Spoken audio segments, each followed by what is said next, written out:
मैं करता ही मूवीज इसलिए था कि आप बड़े हो जाओ। नौकरी करेगी तो ये भी तो कमाएगी ना। बहू के अंदर की एक इच्छा है कि आज तो मैं सास की पिटाई कर दूंगी। किचन में जाके चाकू से बैंगन काट रही होती तो मेरा दिल कर इसमें काट डालूं बंदे को मैं। वो तो कोई चुड़ैल ही बता सकती है।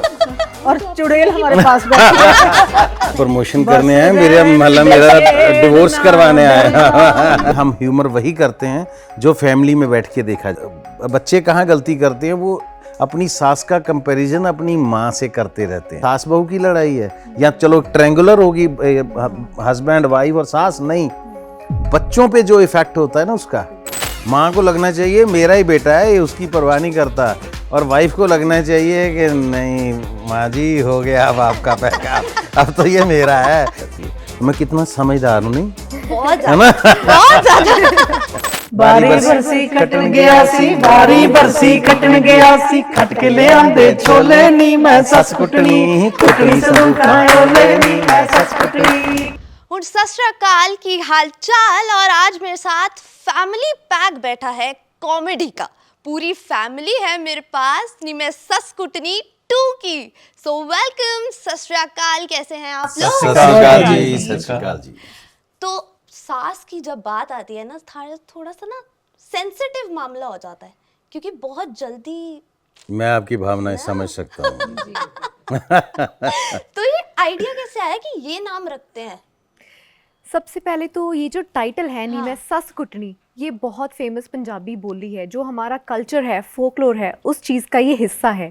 पुराने ज़माने में क्या होता था, जब भी सास और जो बहू है उनकी तकरार हो जाती थी, तो जो बहू का इतना ज़्यादा गट्स नहीं होते थे उसमें कि वो अपने सास को कुछ भी डायरेक्टली बोल दे, तो वो फिर बोलियों के ज़रिए जब कभी घर पे फंक्शंस होते थे तो वो अपनी भड़ास कह लो, फ्रस्ट्रेशन निकालने के लिए, जैसे सर कहते हैं वलवले होते हैं पंजाबी में उनको बोलते हैं, वो जाहिर करने के लिए बोलियों का इस्तेमाल करते थे। तो यहीं से फिर बोली बनी नी मैं सस कुटनी। लेकिन मैंने आपका उसमें किरदार जो देखा है वो बहुत ज़्यादा है कि आप सबसे परेशान हैं, और जब नूं ऐसी मिल जाए जो इतनी पढ़ी लिखी है और ऊपर से अपनी चलाती है, क्या कुछ फीलिंग होती है एक सास की? बहुत तो लगता है कि मेरे से ज़्यादा बुरी किस्मत किसी की हो ही नहीं सकती, क्योंकि मेरे को ऑलरेडी जो सास मिली थी वो इतनी बुरी मिली। उसके बाद जब मेरे को बहू मिली तो वो भी बहुत बुरी मिली जी। तो मेरे से बदकिस्मत ज़्यादा कौन है बेटा इस दुनिया में? कोई भी नहीं। तो बुरा हाल तो होना ही था ना मेरा। अच्छा, बहू जो होती है, आजकल बोला जाता है पढ़ी लिखी बहू होनी चाहिए घर में। क्या पढ़ी लिखी बहू जो है वो नेगेटिव हो जाती है ज़्यादा ही, कि अपने ऊपर ही भारी पड़ जाती हैं कभी कभार? एक तरह से सोचा जाए भारी तो पड़ती है, लेकिन जैसा अब ज़माना चल रहा है तो पढ़ी लिखी तो चाहिए, क्योंकि हमने जॉब भी करवानी है जी। और हम ये भी चाहते हैं कि जो हमारे अगली पीढ़ी है, जो हमारे बच्चे हैं होने वाले, वो बहुत अच्छे हों, इंटेलिजेंट हों, और हमारा जो घर है वो और ज़्यादा अपग्रेड करे, बहू के आने से नई चीज़ें आएँ, तो फैमिली और ज़्यादा मैच्योर हो। तो उसके लिए तो फिर पढ़ी लिखी बहू चाहिए, और सबसे ज़्यादा कि वो नौकरी करेगी तो ये भी तो कमाएगी ना। बिल्कुल, ये तो ज़रूरी है ऑफ कोर्स। अच्छा गुरप्रीत जी, हमेशा से हम आप ही की मूवीज देख के बड़े हुए हैं, आप ही की कॉमेडी। मैं करता ही मूवीज इसलिए था कि आप बड़े हो जाओ। नहीं, लेकिन जिस तरह की कॉमेडी आपकी हम देखते हैं कहीं नहीं मिल सकती हमें, इस दुनिया के कोने में कहीं नहीं मिल सकती है। तो पहली बात तो ये, आपने यही जॉनर हमेशा से क्यों चूज किया हुआ है कि मैं कॉमेडी ही करूँगा? देखो, कॉमेडी तो एक आपके अंदर चीज़, पैदाइशी एक चीज़ है, तो उसको बेस्ट यूज़ उसका करना चाहिए। और दूसरी बात जो आपने कही ना कि ऐसी कॉमेडी दुनिया में होती नहीं, इसका एक रीज़न है कि ये मेरी नहीं, हमारे पंजाब की ही एक ख़ासियत है कि हम ह्यूमर वही करते हैं जो फैमिली में बैठ के देखा जाए। आप आज हिंदी और इंग्लिश ह्यूमर से डरते हो, पता नहीं है भाई क्या बोल देंगे, तो पिताजी साथ बैठे हैं या बच्चा साथ बैठा है, कोई बड़ा साथ में बैठा तो एम्बेरस हो जाओगे। लेकिन पंजाबी ह्यूमर में आज भी वो मर्यादा कायम है कि यार घर में बैठ के, क्योंकि जो कॉमेडी है वो फैमिली में बैठ के एंजॉय करने वाली है ना। तो आजकल तो आपने देखा वो छोटे छोटे क्लब हाउस बन गए हैं, कॉमेडी क्लब, तो वहाँ पे वो क्या क्या बोल देते हैं कि आप मोबाइल पे भी आप उसको हेडफोन लगा के सुनते हो, है ना, घर में पता भी। हाँ, तो उसमें वो चीज़ें ठीक है, वो एक अलग कल्चर होगा, लेकिन हमारा जो गोल होता है कि परिवार बैठ के देखे। एक तो लोगों को कनेक्ट करने के लिए सबसे पहले मैं बता दूं, हिंदी में क्योंकि हम बात कर रहे हैं, तो इसका मतलब क्या नहीं मैं सस कुटनी, उस बहू के अंदर की एक इच्छा है कि आज तो मैं सास की पिटाई कर दूंगी, हालांकि करनी नहीं होती, ना ही कोई करता है, ना करनी चाहिए। अगर कोई करता है तो इससे घटिया दुनिया में काम कोई नहीं हो सकता। वो माँ है आपकी, है ना। लेकिन ये वो एक फील है जो आप अभी कनेक्ट कर जाएंगे इसके साथ। बंदे अपने हस्बैंड पे, औरत को गुस्सा बहुत आता है, लेकिन तो बात सुन के अच्छा हाँ ठीक है, तो किचन में जाते थे मेरा दिल करता तो बंदे को इसको ना एक बार उंगलियां टाइट कर दूं मैं। करना कुछ नहीं होता, एक इच्छा होती है ना। किचन में जाके चाकू से बैंगन काट रही होती तो मेरा दिल करता इसको काट डालूं बंदे को मैं, हालांकि काटना होता नहीं। तो बस वही एक फील है कि आज सास को पिटाई कर दूं इसकी मैं, लेकिन वो एक सिर्फ आपकी इच्छा है। तो वो ये जो हमारी फिल्म है नहीं मैं सास कुटनी, इसका मतलब है आज मैंने सास की पिटाई करनी। लेकिन मैंने की बोली की सी अपनी बारी बरसी खटन गया सी, बारी बरसी खटन गया सी, खट के ले आंदे छोले नी मैं सस कुटनी, कुटनी से दुखायो ले नी मैं सस कुटनी। अच्छा, इसमें जो सास है वो भी सामने से कर रही होती है सस कुटनी। अच्छा, वो बहू को बाजी वो कहती है साथ में कोई वो नहीं भी तो करती है, हाँ, भी चलता है हाँ, साथ वो बहू को भी कहती भी है तुझे तो मैं देखूंगी, तू पीटेगी ना मुझे, है ना। वो एक बड़ा लाइटर नोट पे बात होती है ये। लेकिन अगर हम मूवी की बात करते हैं तो उसमें हॉरर भी दिखाया गया है। उसको कैसे, उसको शूट करने में मजा कितना आया, मुझे वो जानना है कि बैक स्टेज कितनी मस्ती हुआ करती थी। वो तो कोई चुड़ैल ही बता सकती है आपको। और चुड़ैल हमारे पास बैठी है। बेसिकली मैं आपको ये हॉरर जो हमने ऐड किया है फिल्म में, उसके पीछे का एक आइडिया बताती हूँ। तो अब पार्ट 2 ऐसा क्या किया जाए कि ऑडियंस को बहुत और भी ज़्यादा बेटर लगे।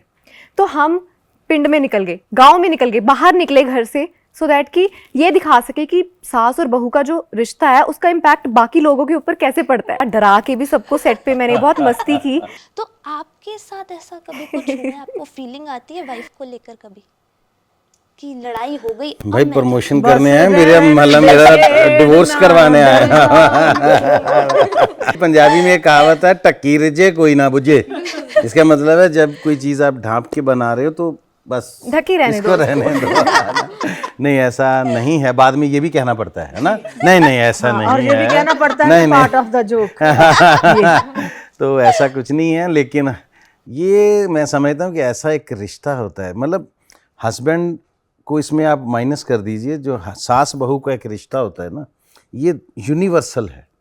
क्योंकि ये दो औरतों की एक प्राइड का मैटर है, उनकी एक, मैं इसको बहुत बड़े लफ्ज़ में अगर कहूँ तो उनकी एक, जिसे हम बोलते हैं प्रभु सत्ता, है ना, उसका मामला हो जाता है। छोटी सी रियासत है उनका, जो छोटा सा घर है वो उनकी छोटी सी रियासत है। बच्चे कहाँ गलती करते हैं, वो अपनी सास का कंपैरिजन अपनी माँ से करते रहते हैं। लड़की वो कभी हो नहीं सकता, क्योंकि माँ आपकी कैसी भी थी वो आपकी माँ थी। आपको तो माँ के दुपट्टे से भी खुशबू आती थी, वो कभी आपको सास के दुपट्टे से नहीं आ सकती। गलत पेंटिंग भी करती थी, अरे वाह मेरी बच्ची ने चिड़िया बनाई, है ना, तो कहती मम्मा मोर है ना। कहनी हाँ बेटे बिल्कुल बहुत अच्छा मोर है, चिड़िया भी मोर हो जाती है बच्चे की। लेकिन बहू आई है तो उसके अगर भिंडी में थोड़ा नमक भी कम रहेगी, किसने बनाई है ये, हालांकि पता है कौन बनाएगा, वही तो थी किचन में, है ना। ऐसे बनाते भिंडी, ये सिखाया माँ ने, यहीं से प्रॉब्लम शुरू हो जाती है। तो मैं कितना समझदार हूँ, नहीं बहुत है ना। बहुत ज्यादा। नहीं अच्छा, आपने जैसे ये समझदारी वाली बात की, तो बहुत सारे लड़कों का और जो नए नए दूल्हे बने हैं उन सबका ना ये सवाल होगा कि किसकी साइड लें, वोटी की साइड लें या मम्मी की साइड लें? भाई आपको यहाँ पे डिप्लोमेसी से काम लेना पड़ेगा। माँ को लगना चाहिए मेरा ही बेटा है, ये उसकी परवाह नहीं करता, और वाइफ को लगना चाहिए कि नहीं माँ जी हो गया अब आपका पैकअप, अब तो ये मेरा है। अगर तो ये आर्ट आपको आ गया तो आप कामयाब हो, तो नहीं तो भाई आप बस नायाब हो, मिलोगे नहीं फिर कभी दोबारा दुनिया में। अच्छा, कैसे कंट्रोल कर सकते हैं सासों को, नई सास जो है, मॉडर्न सास? हाँ इन्होंने अभी किया है, इन्होंने अभी साल डेढ़ से 2 साल पहले किया है। देखो मुझे लगता है हम किसी को कभी कंट्रोल तो कर ही नहीं सकते हैं, और कभी कंट्रोल किसी को करना भी नहीं चाहिए। प्यार मोहब्बत से जो जंग जीती जाती है वो किसी और चीज़ में नहीं होती। राइट। और आपको क्या लगता है कैसी, मतलब बहुओं को कैसे कंट्रोल करना चाहिए, पढ़ी लिखी बहुओं को? बस वही बात है, कंट्रोल तो करना बहुत मुश्किल है, लेकिन ये मुझे लगता है कि थोड़ा सा बेटियों को जैसे हम पैम्पर करके रखते हैं, जैसे पाजी ने भी बोला कि चिड़िया को भी मोर समझना जो है ना, वो बहुत बड़ी बात कही है पाजी ने, और इसके पीछे बहुत बड़े गहरे अर्थ है। तो पैम्पर जो है ना करना, वो बहुत प्यारी चीज़ है। आपको क्या लगता है कि दोनों के बीच जब फंस जाओ तो कैसे निकला जाए पतली गली से? नहीं, वो तो पाजी ने बता दिया कि हम तो कोशिश ही कर रहे हैं दोनों भाई, जितना हो सके इन दोनों को आपस में ठीक रखें, इनके वाली को भी ठीक रखें। तो बच्चे भी अब हो गए, अब तो फैमिली बढ़ गई है, तो प्रॉब्लम्स भी बढ़ गई हैं। जब फैमिली बहुत बड़ी होती है, परिवार, तो उसमें ये सारी चीज़ें दिन से, सुबह से शुरू हो जाती हैं और चलती रहती हैं रात तक। वैसे भी पाजी इसमें बड़े भाई हैं ना, तो जो सबसे पहले उन्हीं को प्रॉब्लम्स आई हैं ज़िंदगी में ये सारी। तो ये तो छोटा है, जो छोटा कुकड़ू बना है वो बड़े कुकड़ू बने हैं। तो उन्होंने बहुत सारी चीज़ें इसको बता दी कि भाई ये इस कान से सुनना है, इससे निकाल देना है, परवाह नहीं करनी। उन दोनों को बोलो अपने मसले खुद हल करें। हाँ, दोनों को अपने हाल पे छोड़ दो। अपने नहीं, हाल वो भी खतरनाक हो जाता है। कई बार आप घर में आओ तो हालों बेहाल होके बैठी होती हैं दोनों, है ना। वो पंजाबी च गाना है जी, एक सदीक साहब का, कहते दस किहड़ी गल्लों हल्ला गुल्ला हो गया, पै गया सियापा अड्ड चुੱਲਾ हो गया। कहना भरी पीती बैठी है, मुंहों नहीं फुटदी, वेखी हुण डांग तू मौरां ते टुटदी। लेकिन ये सब पंजाबी लोग समझेंगे। लेकिन मैं ये कह रहा हूँ कि बंदा जब घर आता है तो वो सीन देखना नहीं चाहता कई बार उसे, जो देखने को मिलता है। सास बहू की लड़ाई है या चलो ट्रायंगुलर होगी, हस्बैंड वाइफ और सास, नहीं, बच्चों पे जो इफेक्ट होता है ना उसका, वो देखिए कि बच्चों को अफेक्ट कैसे करती है वो चीज़। They are getting affected. जिंदगी जीने के लिए, आनंद लेने के लिए हम अपना आनंद तो बर्बाद करते हैं, दूसरों का भी जीना हराम कर देते हैं। पता नहीं हमें कौन सी खुशी चाहिए, किस खुशी के पीछे भाग रहे हैं कि हम खुशियों को ही हटाते, पीछे हट, उनको भागते जा रहे हैं, खुशियों को गिराते जा रहे हैं। पता नहीं वो सामने कौन सी खुशी है जिसको कभी देखा ही नहीं, लेकिन जो आसपास है उनको गिराते जा रहे हैं। सच बात है ये, बिल्कुल। अच्छा, अब मैं बहुत सीरियस माहौल हो गया है, थोड़ा सा इसको लाइट करते हैं। मुझे आप तीनों से जानना है, गुरप्रीत पाजी की ऐसी कौन सी चीज़ है जो आप एडमायर करते हैं कि हाँ, इनसे ये वाली चीज़ सीखनी है? His positive aura, his so positive. मुझे लगता है कि जहाँ पे भी सर होते हैं ना, तो आसपास का माहौल बहुत ही ज़्यादा खुशनुमा हो जाता है, खुशियाँ आ जाती है अपने आप ही। कहते हैं ना कि पगली अब रुलाएगी।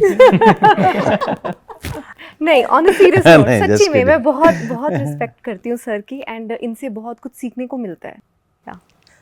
जब पोले से मुंह से कुछ छोटी सी बात में से इतना बड़ा ह्यूमर निकाल देते हैं ना, तो फिर बिल्कुल माहौल जो है Thank you so हल्का सा- much, अनीता जी, हल्का सा thank हो you, जाता तन्वी है। जी। नहीं भाई दा वधिया, भाई दा इन्ने साल हो गए भाजी नू, इन्ने इंडस्ट्री नू इन्होंने बहुत वड्डे वड्डियां ये चीज़ां समझ ही नहीं आएगा मेरी तारीफ लोगों को हिंदी में जब तक नहीं ਤੁਸੀਂ बोलोगे, पंजाबी जान के कर रहे हो, जान के करते हो है ना, अभी समझ ना आए लोगों हाँ, को। और की पैसे कट जाएंगे। हाँ जी नहीं, मैं ले ले सी सवेरे ये एडवांस पे चलता है, छोटा है ना, तो इसका वो अलग का माहौल है। नहीं, काफ़ी मैं देख रहे हैं भाजी को, इतने सालों से इन्होंने इंडस्ट्री को बहुत कुछ दिया है, पंजाबी इंडस्ट्री को। तो हम बस यही दुआ करते हैं कि भाजी हमेशा ऐसे ही हंसते चेहरे के साथ हमें हंसाते रहें, सारी दुनिया को हंसाते रहें, और अच्छे अच्छे प्रोजेक्ट्स ऐसे ही लेके आते रहें, और इनकी आशीर्वाद हमेशा हमारे सिर पे रहे बस। मैं ना आपसे आउट ऑफ कंटेक्स्ट है ये एक सवाल पूछना चाहती हूँ। पहले, बहुत पहले ऐसे पंजाब और पाकिस्तान में वो शोज़ हुआ करते थे, कॉमेडी शोज़, जिसमें माइक ऐसे ऊपर लटका रहता था स्टेज पर, और ये वाली चीज़ आपको लगता है वापस आनी चाहिए? क्योंकि आजकल बहुत ज़्यादा सिर्फ फ़ोन और गैजेट्स और ये सब हो गया है, और कॉमेडी भी स्टैंड अप रह गई है। तो क्या आपको लगता है कि वो चीज़ होनी चाहिए दोबारा? अभी नहीं आ सकती, लेकिन वो आएगी। मेरी बात आप याद रखिएगा। मैं तो टाइम फ्रेम बता के बात करता होता हूँ, कब ये चीज़ आएगी। अब 10-15 साल अभी और लगेंगे इसको। जब तक लोग इससे फ्रस्ट्रेट होके इसको फेंक नहीं देंगे ना, मेरी बात याद रखिएगा, लोग एक दिन इसे फेंक देंगे, ठीक है। और लोग वापस जब कनेक्ट करने को तरस जाएंगे ना, कि मेरी किसी से बात हो, मैं किसी से कनेक्ट करूं, तो लोग लाइव शोज़ देखने आया करेंगे, लोग सामने बैठ के देखेंगे। जिसकी आप बात कर रहे हैं वो थिएटर का ही एक रूप था, और थिएटर अभी थोड़ा घिसट के चल रहा है, लेकिन वापस आएगा। लोग दोबारा आर्टिस्ट को ऐसे स्टेज पे देखने जाया करेंगे, डेफिनेटली आएगा। बारी बरसी खटन गया सी, खट के ले आंदे छोले, ओ बारी बरसी खटन गया सी, खट के ले आंदे छोले, नी मैं नी मैं सस कुटनी, कुटनी संदूकां ओले, नी मैं सस कुटनी, कुटनी संदूकां ओले, नी मैं सस कुटनी, कुटनी संदूकां ओले।